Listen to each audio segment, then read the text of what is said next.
Good evening, everyone, and welcome to the campus of Case Western Reserve University and to this absolutely wonderful space we are in, Silver Hall, here at the Milton and Tamar Maltz Performing Arts Center. I'm Eric Kaler, and it's my great honor and pleasure to be the president of Case Western Reserve University and to thank you all for being here this evening. We are honored to be the venue for the City Club's presentation of Mayor Justin Bibb's 2022 State of the City Address, his first State of the City Address. Now, as the mayor well knows, a person can learn and accomplish quite a lot in 4 years. In the fall of 2014, our mayor enrolled as a student at the Case Western Reserve School of Law, and in case that wasn't enough, also in the Weatherhead School of Management. And 4 years later, in 2018, he graduated from both schools with joint JD and MBA degrees.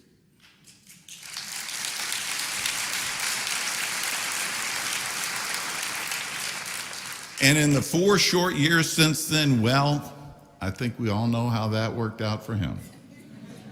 He shared with me that the degrees he earned from Case Western Reserve strengthened his belief that he could one day lead this great city. And then, last November, the people of Cleveland headed to the polls, and their vote was clear because they believed in his leadership too.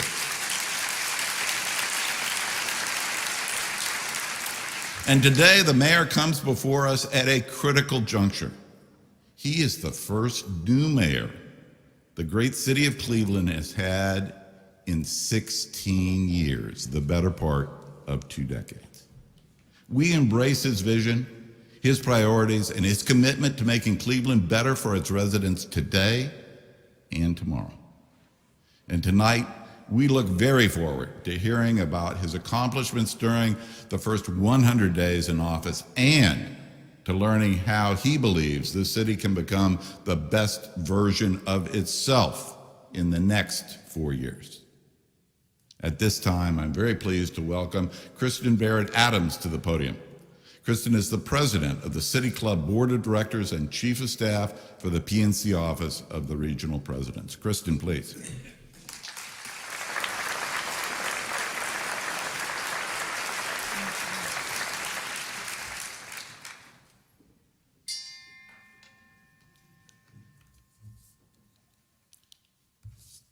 Good evening. It's an honor to welcome you to the 2022 State of the City Address. I'm Kristen Baird-Adams, President of the City Club Board of Directors. Today is April 13th and the 100th day of the administration of the Honorable Justin M. Bibb, the 58th Mayor of the City of Cleveland. Mayor Bibb, who first dreamed of becoming mayor as a teenager, took office on January 3rd after winning 63% of the vote in November. As Cleveland's first millennial mayor, his victory was seen by many as a promising sign of transformational change in a city facing unprecedented challenges stemming from poverty and economic and racial disparities, further complicated by impacts of the global pandemic.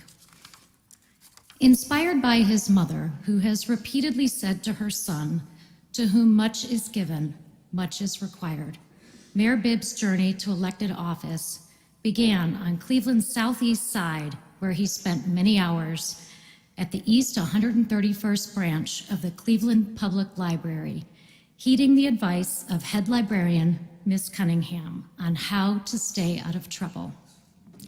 Read them books, mind your elders, and keep showing up at the library. That he did, and today Mayor Bibb credits the Miss Cunninghams of Cleveland's neighborhoods for, in his words, making his story possible.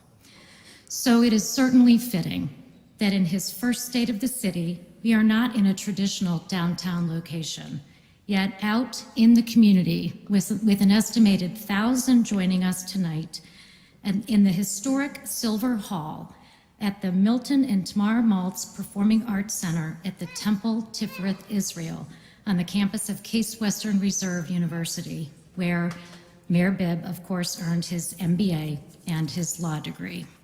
We're, of course, also joined by our live stream audience this evening. Many thanks to our host, President Eric Kaler and Case Western Reserve University, and my colleagues at PNC Bank for PNC's presenting sponsorship and all those whose support made tonight possible. Mayor Bibb began his career in public service working for then U.S. Senator Barack Obama and Cuyahoga County, later holding several private sector and nonprofit leadership roles at Gallup, Key Bank, and Urban Nova, a startup focused on improving cities.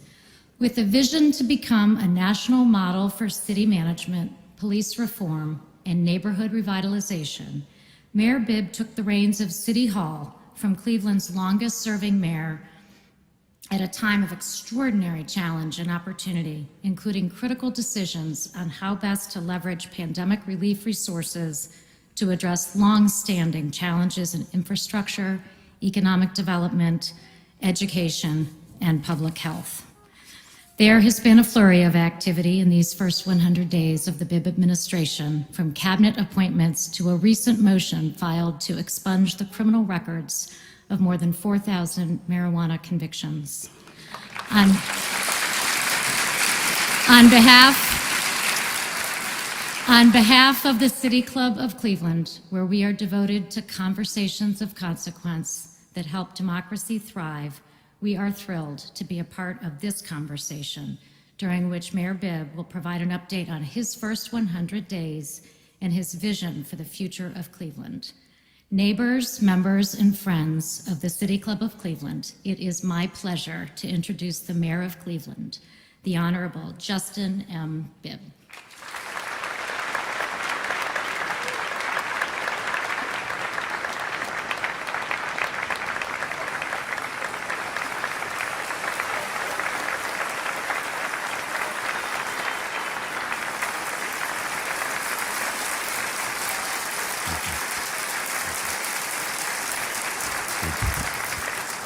Thank you so much.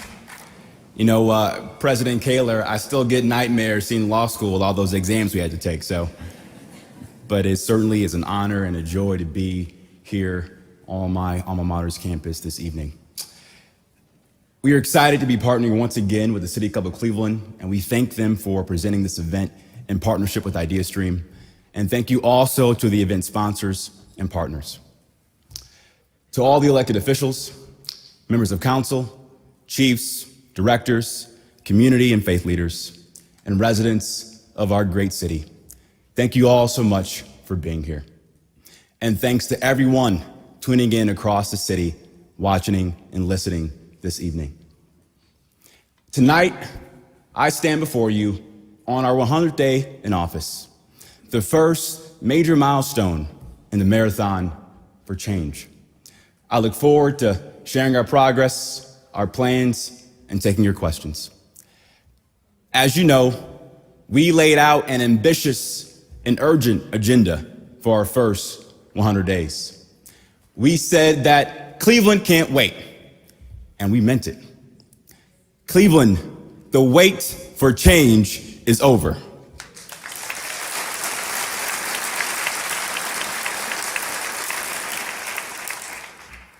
I was elected after the longest serving mayor in Cleveland's history on a mandate for change, to modernize City Hall, to get back to the basics, to make Cleveland a national model for police reform, and to invest in our neighborhoods. It's our vision for what Cleveland can become: a safer, healthier city with good jobs and great neighborhoods and opportunities for all Clevelanders that got us here today. And that's exactly what we were working on every single day. And as you know, we didn't wait to get the keys before we got to work. In the 2 months before the election and the inauguration, we assembled a transition team of over 80 leaders in the government, business, nonprofit, and civic sectors who came together to examine our city's most urgent problems, identify solutions, and make specific, actionable recommendations. And thanks to the hard work of that team, and with input from hundreds of residents who participated in listening sessions, who took surveys, attended roundtable conversations, conducted interviews, we entered City Hall with a very clear set of priorities: to advance healthy communities and environments, to improve education and youth opportunities, to place equity in action, to promote talent and culture, to lead inclusive economic development and growth in our neighborhoods, and to finally modernize City Hall for the 21st century.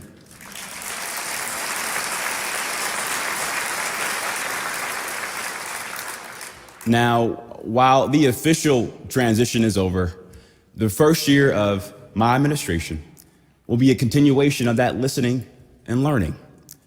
Listening to our frontline employees about what's working and what's not. But most importantly, and listen clearly, most importantly, listening to our residents, the people closest to the problems and the solutions.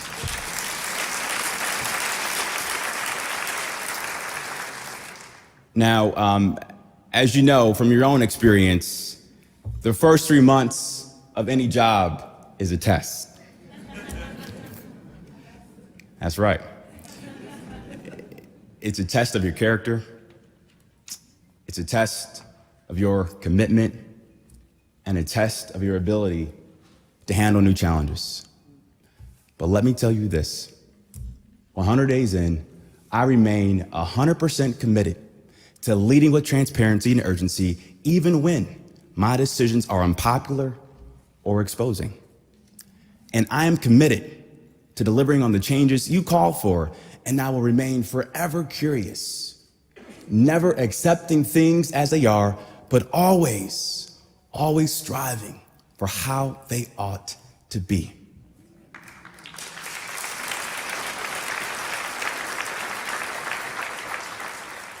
Keeping our commitments to accountability and transparency, we launched a 100-day tracker for our residents to follow our progress on these initiatives, and I'm proud to say we've recorded some early wins. From day one, we advocated and helped deliver on the promise of raising over $100 million of public and private funds to eradicate lead across our city.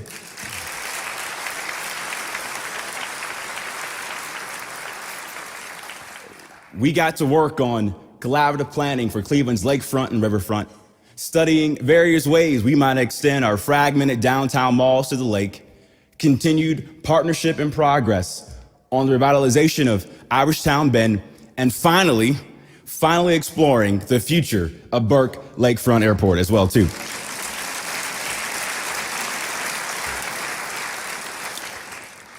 And as a son of a police officer, this is important to me. We move quickly to deliver police and criminal justice reform by expanding the use of the diversion center, by fully funding the new Community Police Commission,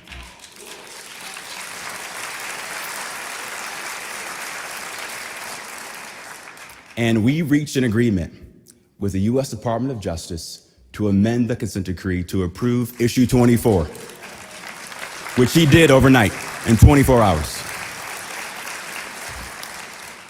We also celebrated a safe and successful All-Star weekend, and I had a chance to relive my hoop dreams just for a little bit.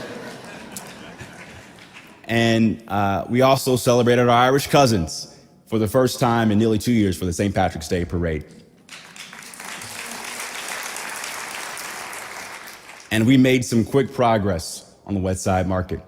We advanced smart and sustainable changes for the West Side Market with legislation that caps rental rate increases and expands lease options to support vendors and drive sustained growth for Cleveland's most important gym on the West Side.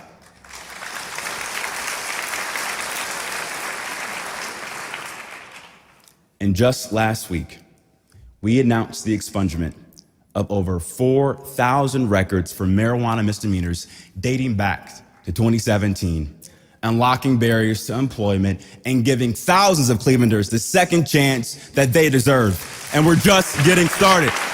Just getting started.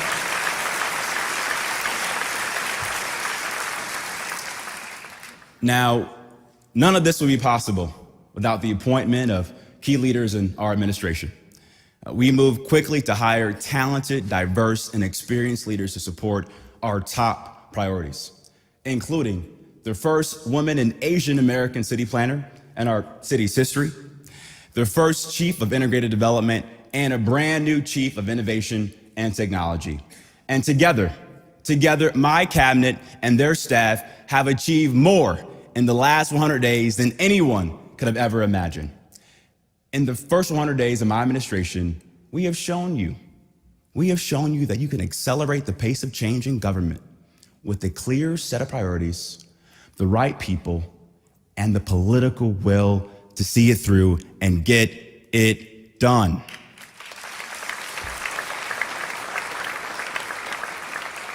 We've raised the bar and we've reset expectations, and I'm proud to say that today, Cleveland is a land on the rise.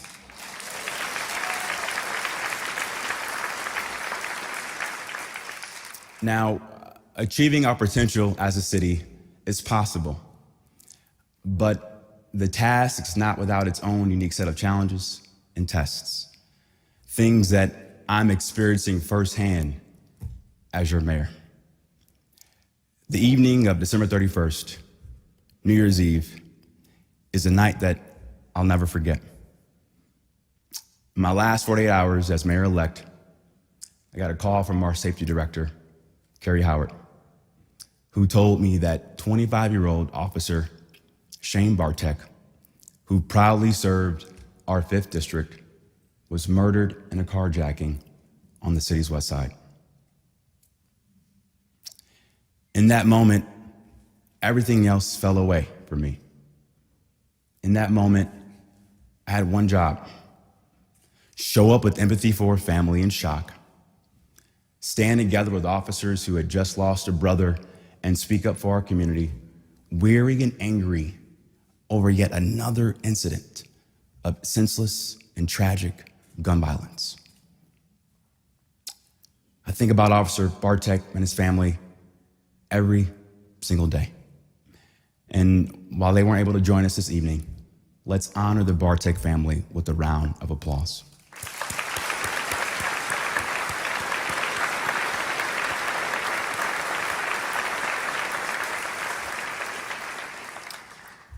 At his memorial service, Officer Bartek's twin sister, Summer, said something that I will never forget.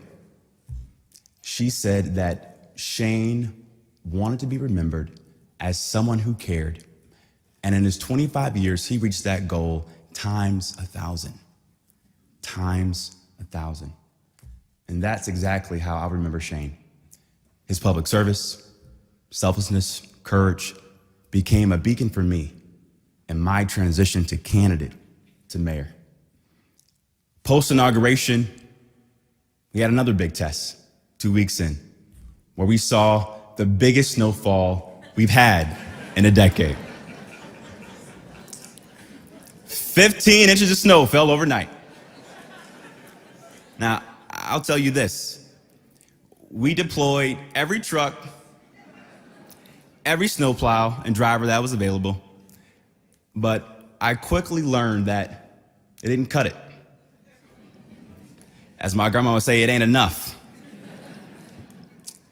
We learned that the hard way that our policies were outdated, that our people didn't have enough equipment, and our processes were incomplete. But the truth is, we fell short, and I fell short as your mayor. I heard your frustrations, and we made short-term adjustments to the snow removal plan. And over the next year, my office will continue to work closely with the Department of Public Works to ensure we are better prepared to respond the next time.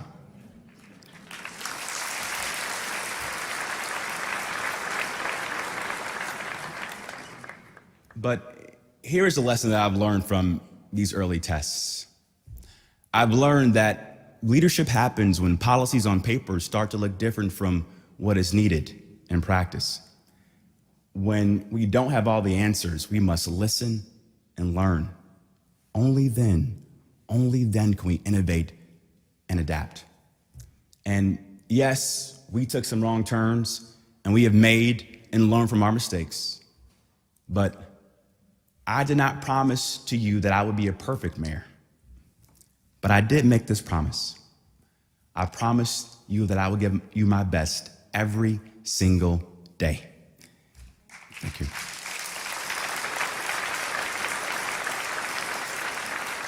And for me, this is what the last 100 days have really been about. In Cleveland, this is just the beginning. Collaboration, communication, and trust are keys to building the open and responsive and transparent City Hall that we promised you, and we are making strides. Together, I know we will continue to learn, adapt, and improve. And with every step in our journey, the state of our city becomes stronger. We are stronger in terms of public health as we continue to educate and advocate for COVID-19 vaccines and boosters. One of our first actions was convening an expert COVID-19 task force focused on maintaining healthy and safe workplaces while the city continued to operate on behalf of its residents during the pandemic. This pandemic is not over, and we are focused on increasing vaccination rates. Our goal, in partnership with our healthcare institutions, is ensuring that 60% of our residents are fully vaccinated by the end of this year. Now, today we're at 48%, 3 percentage points up since January 3rd when we took office. That's not good enough. Got to keep working, keep knocking on doors, and talking to residents about the importance of getting vaccinated. And I have one task for you this evening. Please share this message. Even with cases decreasing, we must encourage our communities to get vaccinated and boosted as the best line of defense against this constantly evolving virus.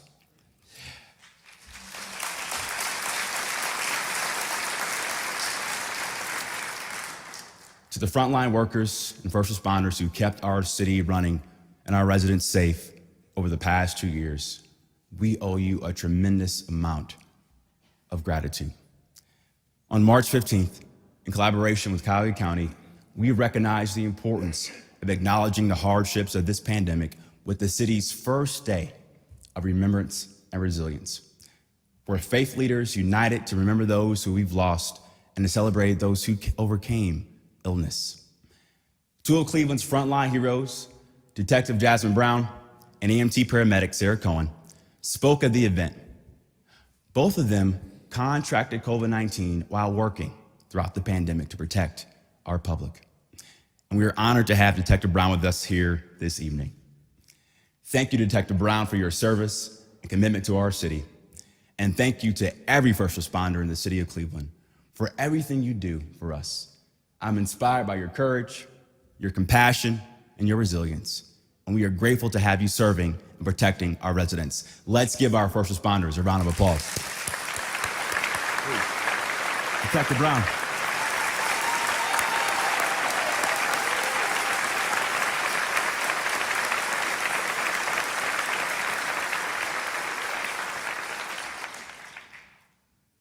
COVID-19 laid bare the inequities and health disparities in our communities in a bright, revealing light.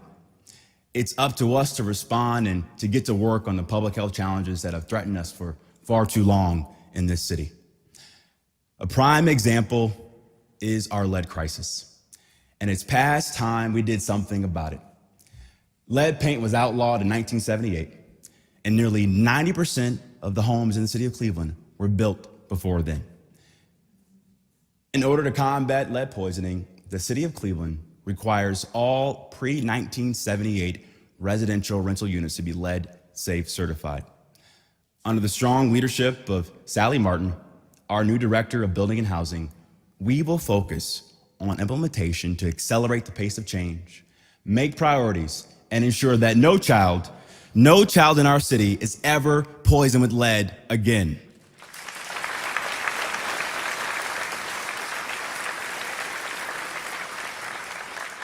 Lead safe certification is not optional. It is mandatory, and we are currently looking at ways to beef up enforcement capabilities and increase compliance. The city has partnered with the Cleveland Clinic to provide $67 million to the Lead Safe Coalition, a public-private partnership of more than 140 organizations, state and local governments, and families impacted by lead.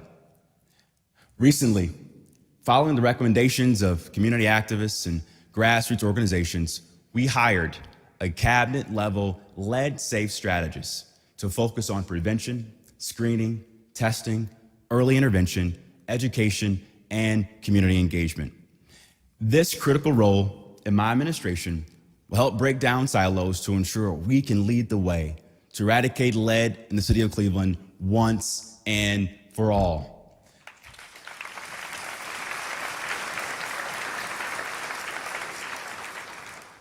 When our children are exposed even to the smallest amounts of lead, it can lead to serious, irreversible, lifelong problems. This is one of the most urgent issues facing our city, and I won't stop, and we can't stop until every home is safe and every child is protected, because the future of our city depends on it. When our housing is safe, the state of our city is stronger.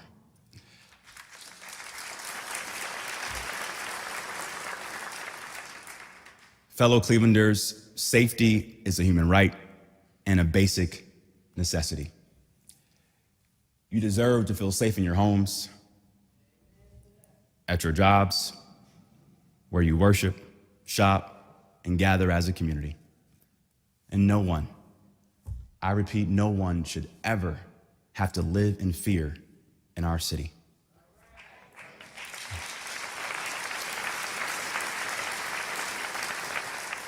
We take this extremely seriously, and we are working every day in partnership with public safety, EMS, our police and fire departments for a safer Cleveland.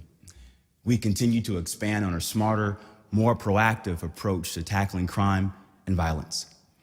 The Division of Police is running frequent violent crime reduction task force operations, focusing on crimes of violence, gang activity, drug enforcement, and fugitive apprehension. We know the specific areas of the city where a vast majority of the gun violence and homicides are happening. And we are laser focused on these areas, both in terms of targeted violence reduction, as well as getting resources and opportunities in these neighborhoods.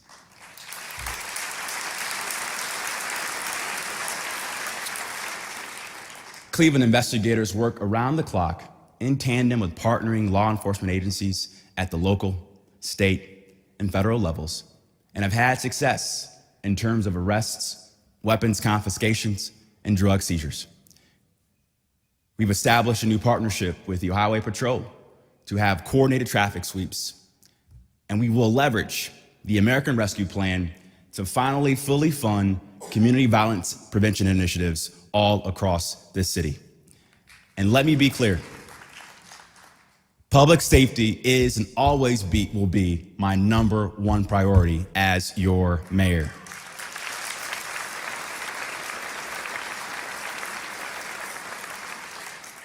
Job one is increasing staffing levels within our public safety forces, which were significantly impacted by COVID-19.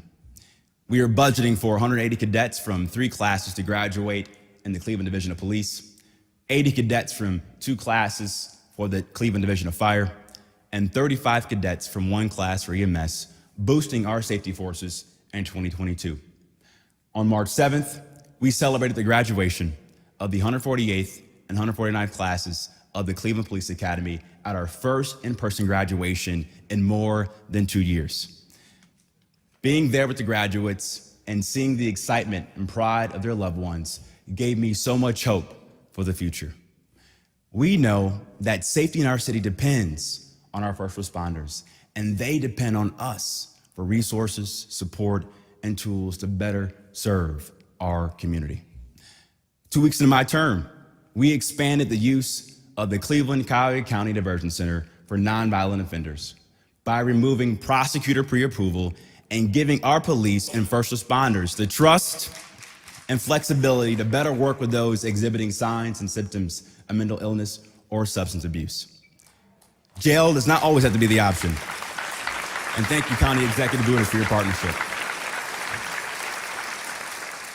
Peeling back a bit of red tape on this is good for officers, it's good for our residents, because we are creating an alternative option that centers the work around mental health support services versus going to jail.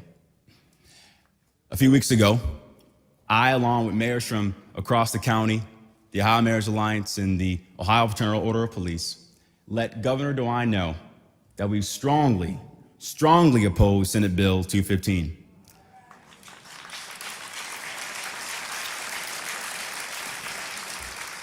Legislation that allows people in the state to carry a concealed handgun without a permit and eliminates the penalty for drivers who don't proactively disclose a firearm in their vehicle.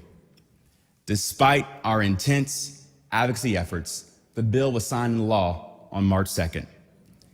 This decision moves the needle on gun violence in the complete wrong direction. Less restrictive state gun laws undermine our ability as a city to keep our streets and neighborhoods safe. And we need lawmakers, specifically Republican lawmakers in Columbus, to stop passing dangerous gun laws that make our officers and residents less safe and start partnering with mayors to keep our streets and neighborhoods safe all across our city.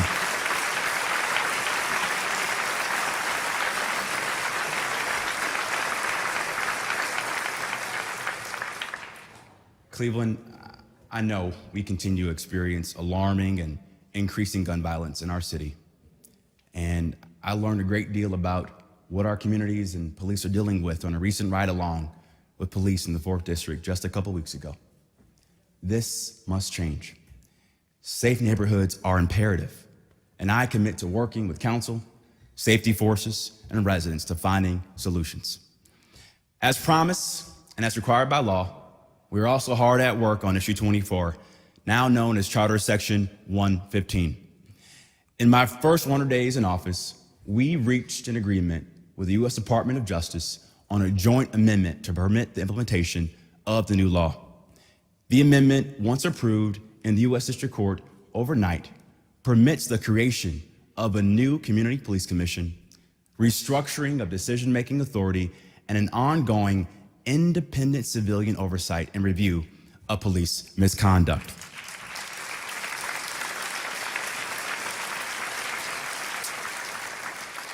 This important step builds upon the incremental progress we've made under the consent decree, and we are currently accepting applications right now for the resident-led commission, so get your applications in. The changes implement the voice and the will of the people.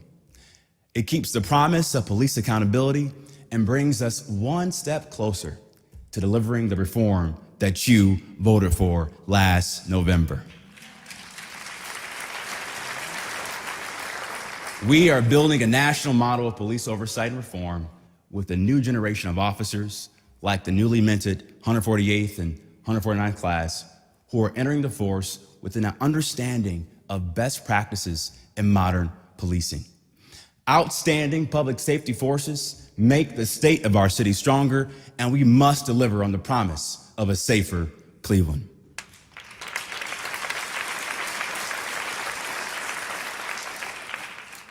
It's also our job to be out in the neighborhoods, meeting you and hearing about your experiences and your challenges.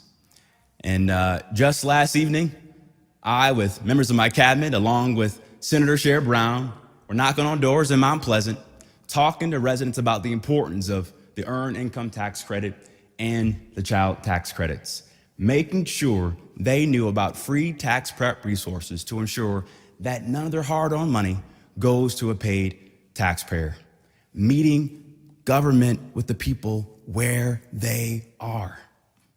And I know from my mom's sacrifice and experience that these tax credits make a world of difference when you're trying to make ends meet and keep food on the table. And we will continue to do this kind of grassroots work as mayor of this city.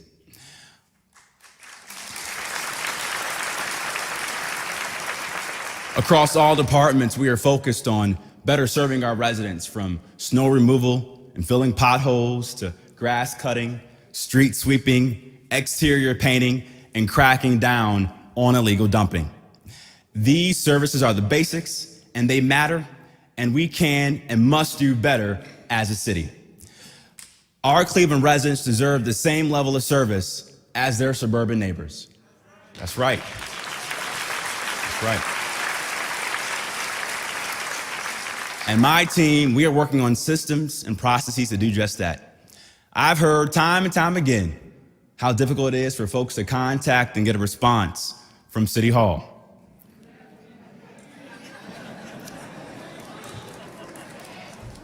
People are confused about which phone number to call, and when they do call, they don't have the confidence that someone will call them back and address their concern.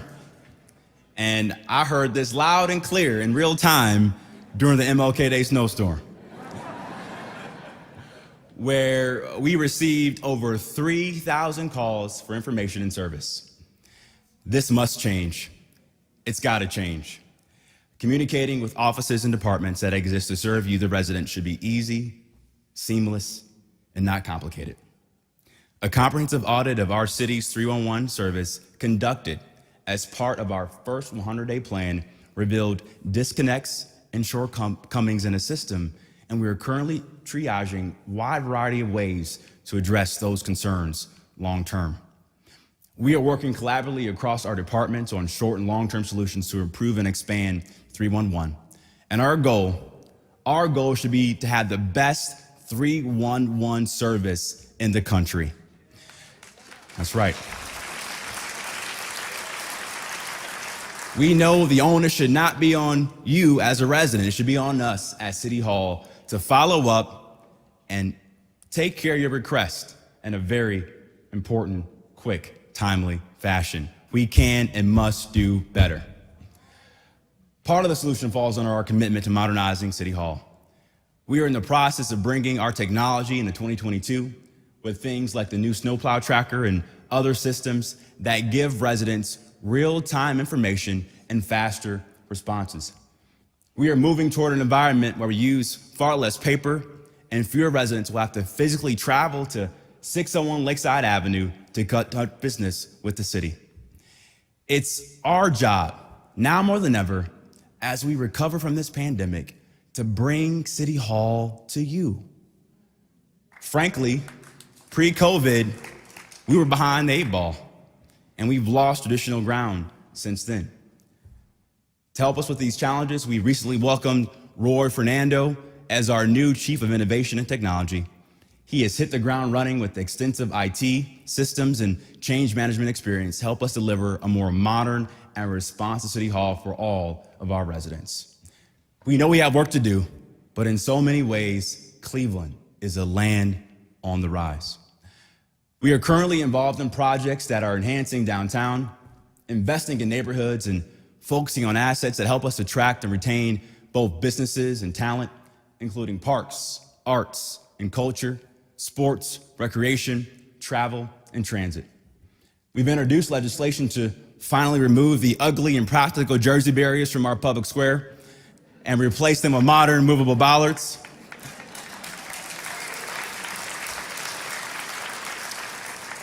Public Square is our city's front door.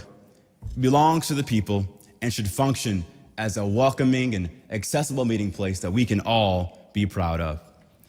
There are also big plans on the horizon for our greatest and most unrealized assets, Cleveland's waterfronts.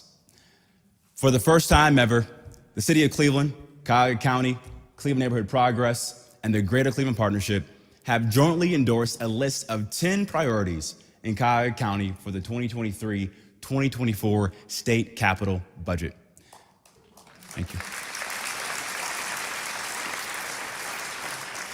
Priorities include access for underserved communities in the Ballou Park in North Collinwood, improving the physical connection of downtown Cleveland to the lakefront, and the revitalization of Irishtown Bend, transforming an unusable brownfield into a modern 24-acre riverfront park.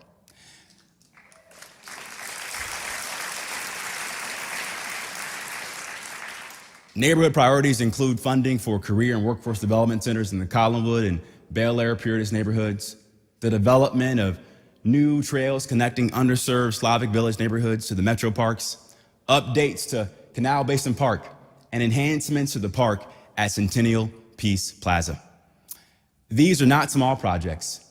Each has the potential to be transformational, and this collaboration marks the first time that we have ever formally advocated for state capital funding through an organized and aligned partnership.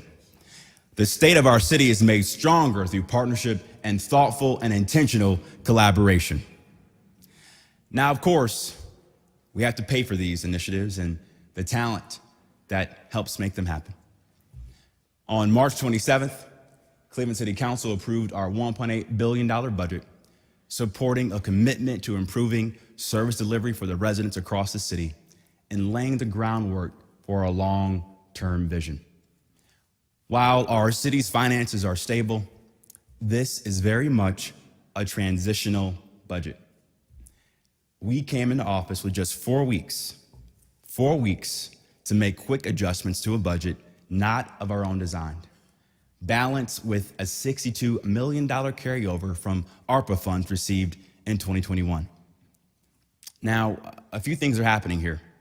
First, projected revenue has not kept pace with growing expenses.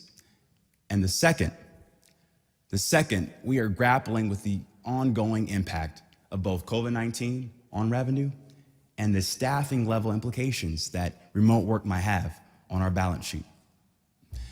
Anyone who has spent time with me recently has heard me say the phrase, we have to do more with less. And while that statement is absolutely true, I also believe that we will innovate and collaborate to meet this challenge and that we will succeed in finding the resources that we need to forge ahead. As we move beyond our first 100 days in office, our administration is focused on targeted investments in the city's southeast side to spur the development of new commercial corridors and reinvigorated storefronts to attract new anchor institutions to positively impact the surrounding neighborhood. Because we can no longer take a one-size-fits-all approach to economic development in Cleveland. Instead, we must forge ahead and use the right incentives and tools that meet the unique needs and challenges of our neighborhoods, including a renewed focus on attracting good-paying jobs that pay a family a sustaining wage so they can achieve the American dream.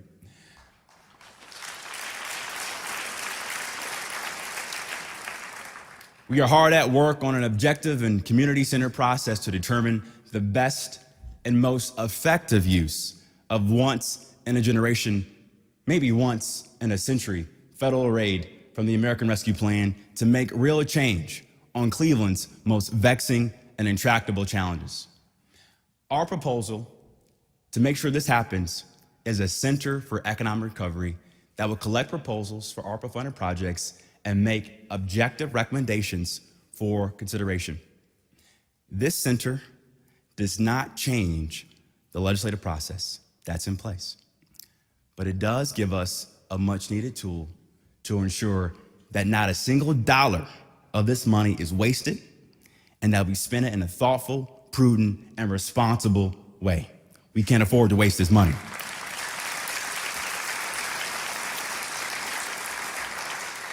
When evaluating proposals, the policy team will look to ensure that other funding sources have been thoroughly considered, that the proposal has the potential for big picture strategic impact, and that there is equity for and parity in the recommendations. The remainder of our ARPA dollars, over $511 million in federal aid, is expected to arrive in June, and it is my absolute pledge to maximize these dollars and be transparent with the residents about the process because you deserve transparency.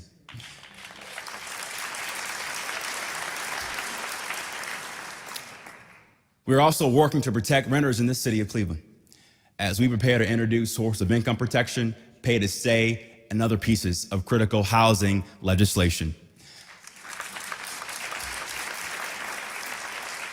These are substantive changes that make code enforcement more effective and responsible.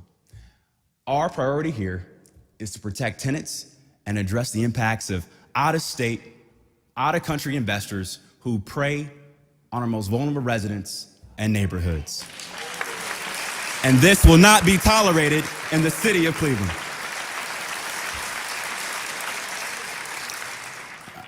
The city's climate action plan is being updated for release next year and includes more progressive greenhouse gas reduction goals and an increased emphasis on climate justice and neighborhood revitalization.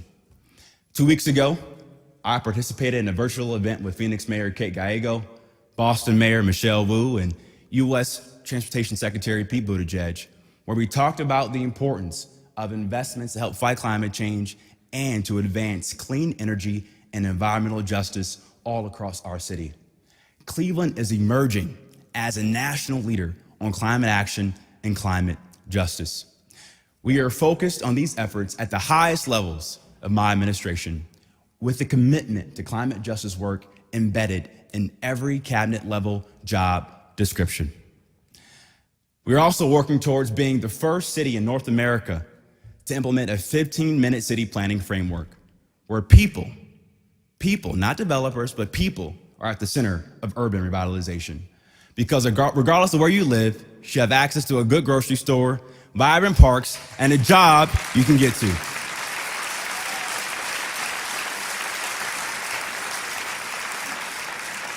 In this model, essential services are all available within a 15-minute walk, bike ride, or transit trip.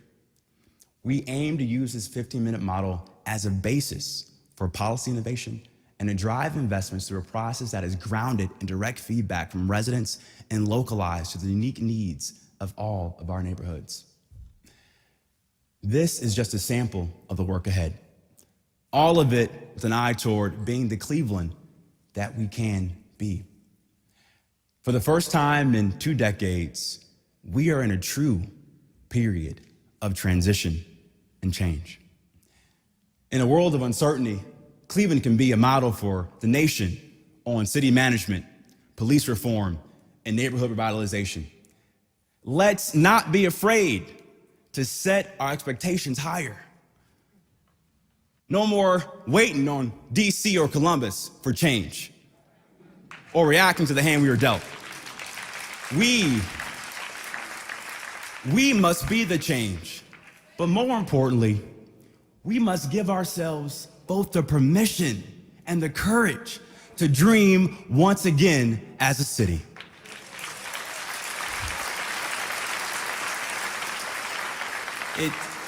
It's that vision of what Cleveland can become that propelled our administration into office. Clevelanders, we are back in the national conversation as a city on the rise.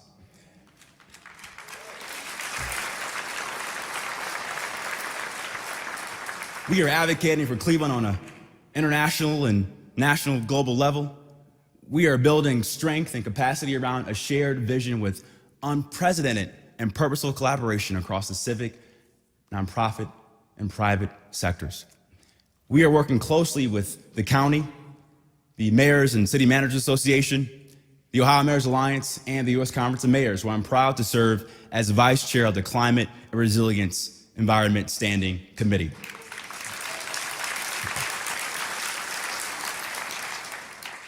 These partnerships are critical to ensure that Cleveland, for once in a long time, has a seat at the table and a voice where decisions are being made. But more importantly,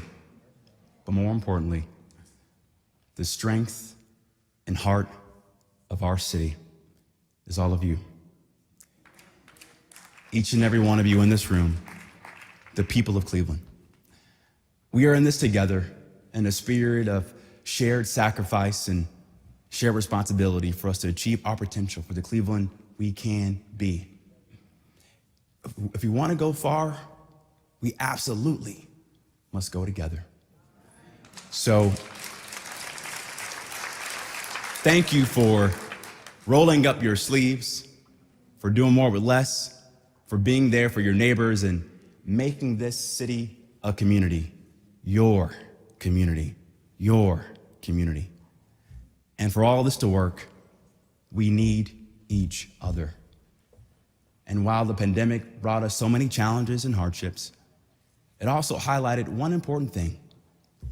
We are at our best as a city and as a people, the best that we can be when we band together as one. Since I took the oath of office on January 3rd and made a pledge to live up to the values I talked about and the promises I made on the campaign, there is not a day that I'm not reminded about what's at stake. Being mayor of the city of Cleveland means making consequential decisions that impact the next generation. Every day I think about emerging leaders like my young friend Carlton. Carlton is a fifth grader at Northeast Ohio College Prep who fell in love with politics. He did research on the mayor's race, and he learned how local government affects people's lives in a very direct way. Carlton gets what's at stake and why it matters so much. I want to thank Carlton and his mom and his teacher for being here this evening.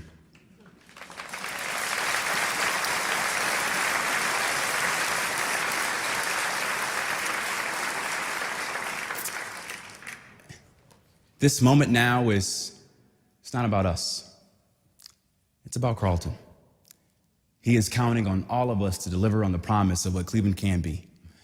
And I want him to be able to not only have the desire, but also the courage to dream about a brighter future. That's what's at stake. We are all in this together. The state of our city gets stronger every day, and it is my honor, my privilege, and my great blessing to serve as your mayor. God bless you all. God bless our great nation, and God bless the great city of Cleveland, Ohio. Thank you so much.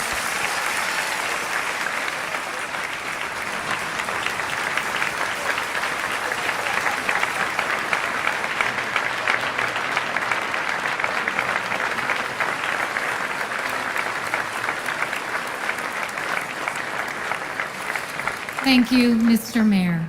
We're about to begin the Q&A with the audience. As you may know, we invited members of the community to submit questions ahead of time, just like we did with the mayoral debates last summer. We selected tonight's questions with the intention of capturing a cross-section of our city in the interests of our residents and stakeholders. And just as last summer, the mayor has not seen these questions in advance. May we have our first question?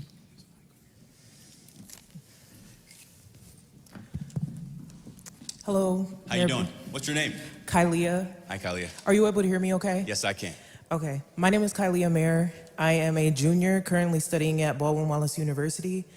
I have a specific interest in Black psychology, anti-fat prejudice, and misogynoir. In addition to being a student, I also intern with Enlightened Solutions, which is a Cleveland-based nonprofit organization dedicated to publishing research and creating solutions based on the lived experiences of marginalized people in Cleveland. So in 2020, Cleveland was actually rated the worst place to live for Black women.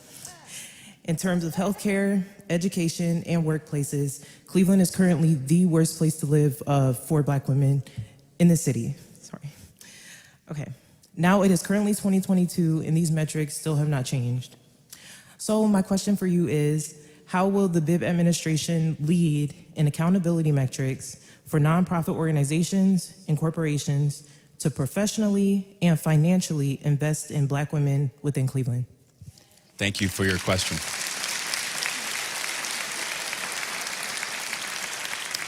Well, as a proud product of two very strong Black women, I know this issue is very important to me as mayor of this city. And we are going to be announcing some major initiatives over the next couple of weeks as it relates to how we're going to better support Black women in our city. We are looking at working with Councilwoman Stephanie House, Councilwoman Deborah Gray, and my administration to launch a Black Women's Commission at City Hall so we can examine the structural barriers that impact Black women, both inside government but also externally in the city. And I also want to acknowledge the Project No report, because it's so critical that every leader in the city reads that report to figure out how we better support Black women.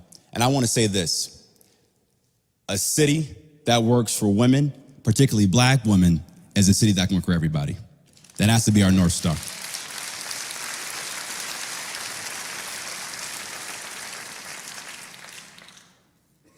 Hello. Hey. My name is Kent Taylor. I'm the Special Projects Assistant at Rainey Institute. We're a nonprofit organization that promotes positive growth for Greater Cleveland's youth through education and engagement in the visual and performing arts. We're located in Cleveland's historic Huff neighborhood. My question is this: the city of Cleveland is home to a variety of arts and culture programs and initiatives, but there is no formal city-backed infrastructure dedicated to the arts and culture. Do you support the establishment of such an infrastructure dedicated to supporting Cleveland arts and culture? And if so, how do you envision the arts and culture community coming together and thriving through the city's institutional backing? Well, I truly believe that your sentiments are spot on. Arts are a key ingredient to any vibrant city, and it will be a key ingredient to our economic recovery coming out of this pandemic. We are currently exploring existing assets right now inside City Hall, so we get more coordinated before spending more money on new programs and initiatives. We also want to better explore how we can work with the county to leverage their infrastructure as well too. And then over the course of my term, we've made a commitment to explore having an arts level official at the cabinet level in my administration. But again, as I talked about in my speech, we have some major fiscal headwinds ahead. And it's important that we not reinvent the wheel, find what's working, what's not working, and enhance existing capacity where it already exists across the city and the county. Thank you. You're welcome.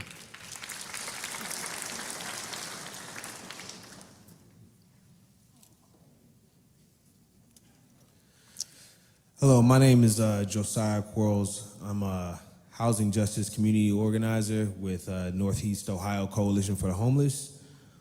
My question is, and you somewhat spoke to this, there was a recent Vacant and Abandoned Properties Action Committee report outlining the devastating effects of the influx of out-of-state investors and what effect that has had on the housing market while the housing prices have been depreciated. The rents have remained at a steady mark, continually extracting wealth from predominantly the east side of Cleveland.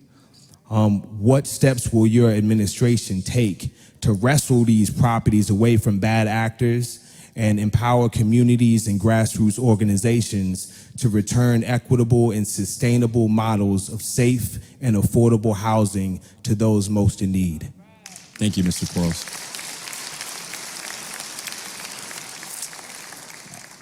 As you know, Mr. Quarles, we have not truly seen a recovery from the housing crisis in '08 in Cleveland, particularly in our east side. I was walking on Kinsman yesterday with Senator Sherrod Brown talking to residents about the earned income tax credit. We approached one resident, and as we were walking up her stairs, there was a hole in her stairs. She said she tried calling her landlord, but she couldn't reach them because they were not from Cleveland, they were from out of state. And there's this labyrinth of challenges and barriers that many of our residents have to go through to have basic access to good housing in this city. And I believe that the pay-to-stay legislation, source of income protection, but also making sure that we require all new homeowners who own an asset in Cleveland to have a local agent will go a long way to hold people accountable to not prey on these neighborhoods and residents. So we are working very closely with City Council to make sure we can eradicate these structural barriers from a legislative process. I'm really confident in my new director of Building and Housing, Sally Martin, who's a national thought leader on this topic, and my administration would welcome ideas from grassroots activists to make sure we are looking at every option we can to protect our most vulnerable residents across our city. Thanks. Good evening. Been a long 2 years. Hello, my name is Matthew Purnell, and I live in the Clark Fulton neighborhood with my wife, Kathleen Valdez. Our question is, CMSD and local nonprofits have taken heavy responsibility of providing the city of Cleveland access to free and reliable broadband internet. Despite this, there is still work to be done, and services should be provided by the city. What plans are there to provide Clevelanders access to free, affordable, and reliable internet services? Thank you. Thank you. What we learned during this pandemic is access to good quality internet is not it shouldn't be a luxury item anymore. It's a basic matter of economic and civil rights. It's important that we prioritize this across the city. I want to applaud City Council for the work they did last year to allocate over $20 million from the first tranche of the American Rescue Plan dollars to support addressing broadband access and equity in the city. Our administration right now is finalizing an RFP to go out to bid so that people can compete on what our solution should be in the city of Cleveland. But beyond just getting access to internet, we need to have a broader conversation in Cleveland about digital literacy, right? You can get connected all day, but if you don't know what you're connecting to, then it's all for nothing, right? And so we need a holistic perspective. But at the same time, I would say this: we need to have smarter infrastructure. Everything from traffic signaling with our street lights to ensuring that we are using renewable energy resources and all the assets we own as a city, and really modernizing our grid from an energy perspective. These are all things that, to me, come under the umbrella of being a smarter, more resilient city. But we're working as quickly as we can to get that RFP out and make sure we have a solution to eradicate the digital divide in Cleveland once and for all.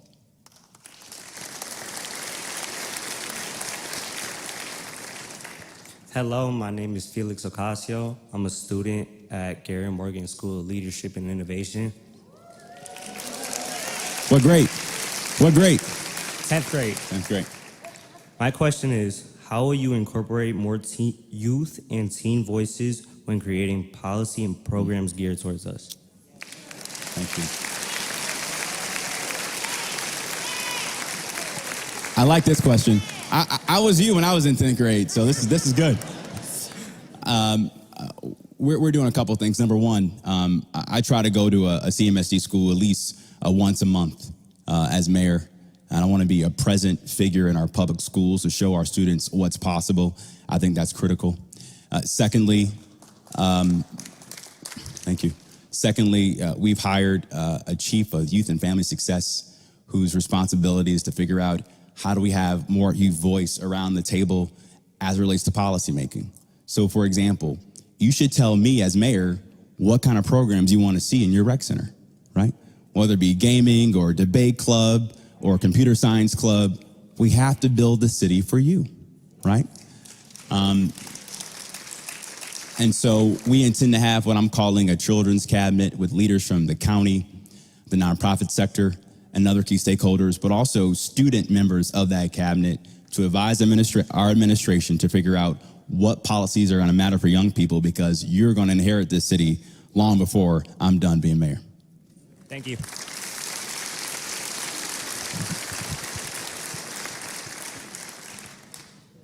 Hello, Mayor Bibb. How you doing? Good, how are you? I haven't seen you in a while. I know, I haven't been seeing you around. I know. I miss seeing you. I've been a little busy. Yes, I can understand that. As you know, my name is Jess Wallace, and I work in downtown Cleveland. My question is, could you see Cleveland putting together a committee that would explore innovative ways to ensure that new projects and historic buildings are accessible to all individuals? Thank you.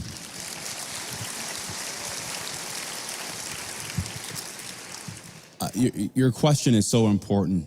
For a long time, Jessica, in Cleveland, we've tended to build projects, but not thinking about every stakeholder that could be involved. One thing we're doing right now to address this, and I want to applaud Councilman Kerry McCormick for his leadership on this, is we want to introduce legislation called Complete and Green Streets to ensure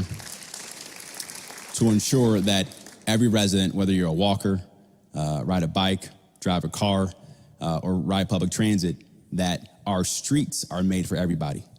You know, we have to stop prioritizing cars and start prioritizing people when it comes to development in the city.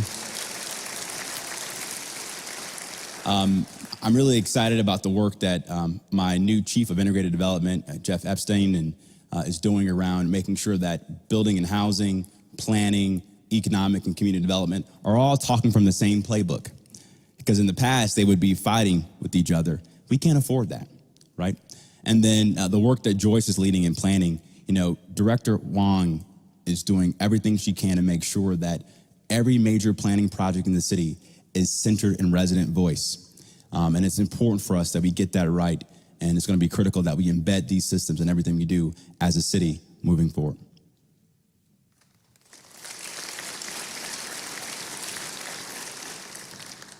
Hello, my name is Don Hill, and I'm a resident of West Park.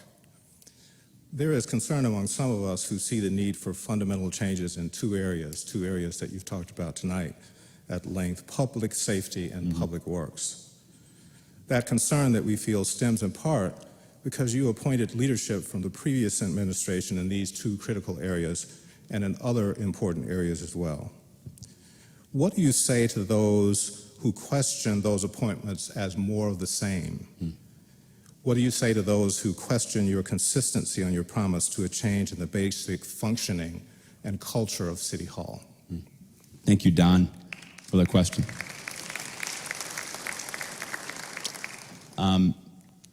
I think the basic thing I would say is that my results will speak for themselves. You know, in 100 days, we've done something remarkable in this city. Number one, a police reform. In just 3 months, we fully funded the police commission.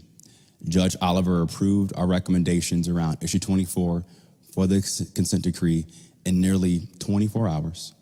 And with the support of Chief Drummond, we are working very hard to make sure we advance the progress around the consent decree. But I'll tell you this, I'm a smart enough leader and I'm mature enough to know where I see good talent that wasn't leveraged in the past, and I'm not gonna throw out the baby with the bathwater when I don't have to. But I will say, top of the house, we've attracted and hired talented people from the private, public, and nonprofit sector. We're gonna have new leadership in public works over the next couple of months, committed to delivering on the commitments we made last year as mayor. Thank you. Somebody cut me off.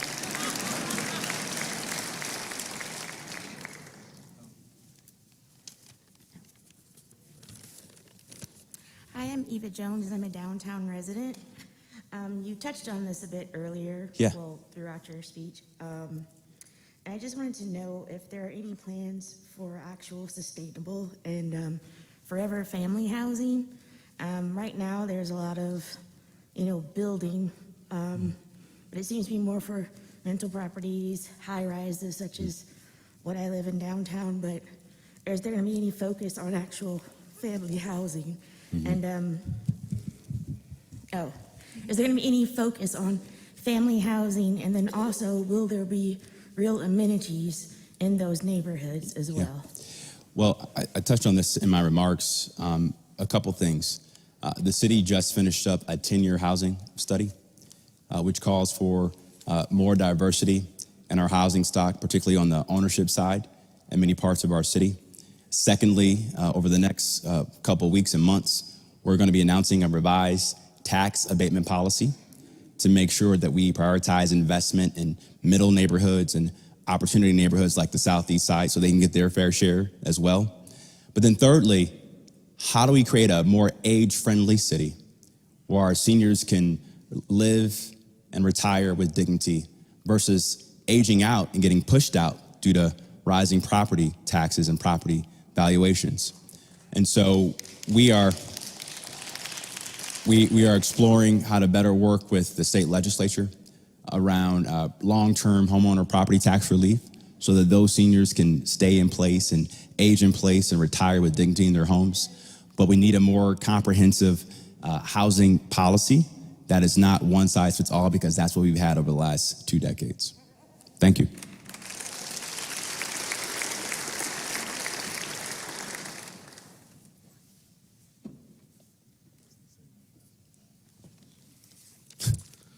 Hello, Mr. Mayor. It's good to see you. How you doing? Good.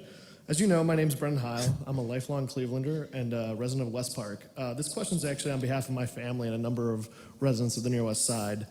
There seems to be a need for the Streets Department and the Water Department to fully coordinate water pipe replacement with street work.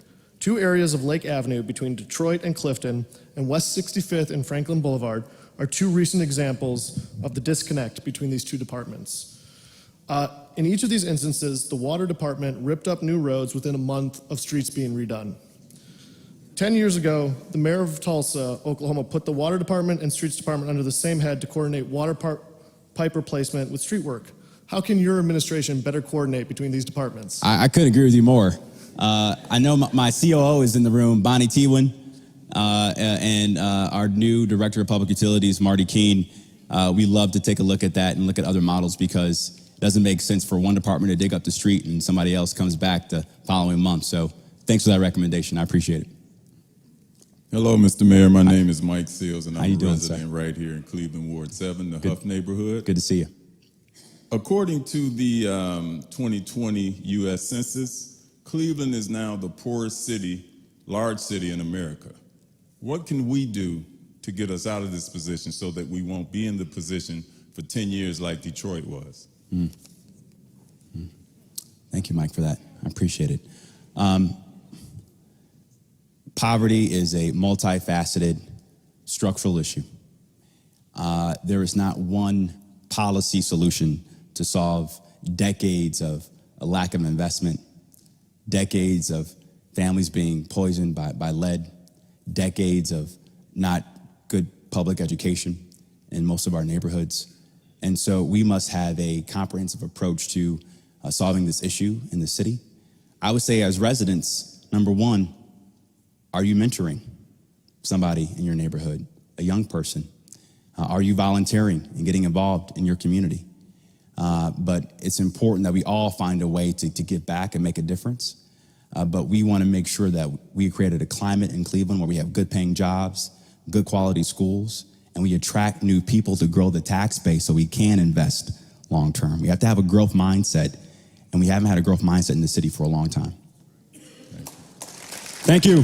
Appreciate it so much.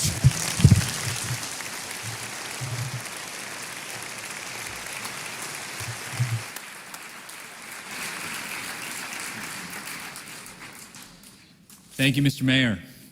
And thanks all of you for being with us. I'm Dan Maltz, Chief Executive of the City Club. A special thank you to those of you who provided questions. You are the heart of the City Club. And thanks to all of you who joined us here and online. Your engagement is how we fulfill our mission. This has indeed been a conversation of consequence that is helping democracy thrive right now.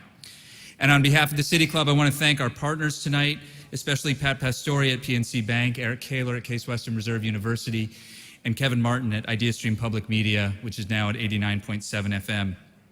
There are many other sponsors and community partners listed in the printed program whose support made this event free, accessible to all, and included neighbors from every part of the city. And of course, our partners at City Hall as well. We are grateful to all of you. Finally, there are a number of wonderful programs coming up at your City Club. Please check it out at cityclub.org. And to close, whatever you're celebrating this week, we wish you well. Pesach Sameach, Ramadan Mubarak. Have a wonderful Easter.